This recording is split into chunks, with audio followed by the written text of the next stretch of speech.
Now, in tonight's Project Safe Schools, speaking up for school, students at Sequoyah High School in Tahlequah are preparing to do just that tomorrow.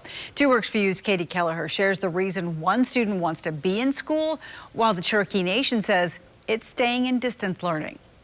Asa Robbins wishes she was spending her senior year at Sequoyah High School with her friends. Instead, she's learning online at home, but she's hoping to change that. Everyone's home life is different, and we feel like some students are struggling right now through online school, and they need that teacher interaction and peer involvement. And we are missing that in virtual learning, and we are struggling and we are failing because of it. Thursday, Robbins, who is student council president, and others are protesting Cherokee Nation, which operates the school, asking to move to a hybrid model so students can learn in person at least part of the time. Principal Chief Chuck Hoskin Jr. says positive COVID-19 cases continue to rise within Cherokee Nation, and distance learning remains the safest option. It's not just the students we're trying to keep safe, which is important. It's the communities in which they live. Where do they live? They live in communities with elders, other folks in the community that are vulnerable because of health conditions. The high school started the first 2 weeks of school in person, but only one grade went each day. Robin says the day she did go, she felt safe. Temperatures were taken, hand sanitizer distributed, and everyone wore a mask. We did not take them off, only to eat.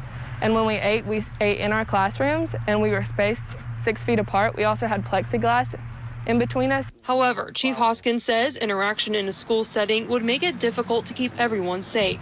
In a letter to parents, he says the Bureau of Indian Education, which funds the high school, is also providing funding for things like technology, new online software, and hiring additional help for students. He says he's following guidance from the White House Coronavirus Task Force and the Oklahoma State School Board Association.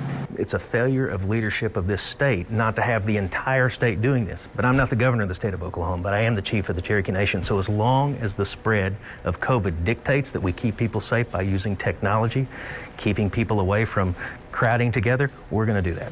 The protest starts at 10 a.m. outside the Cherokee Nation headquarters. Robin says regardless of what happens, she hopes the protest will improve communication between Cherokee Nation and Sequoyah students.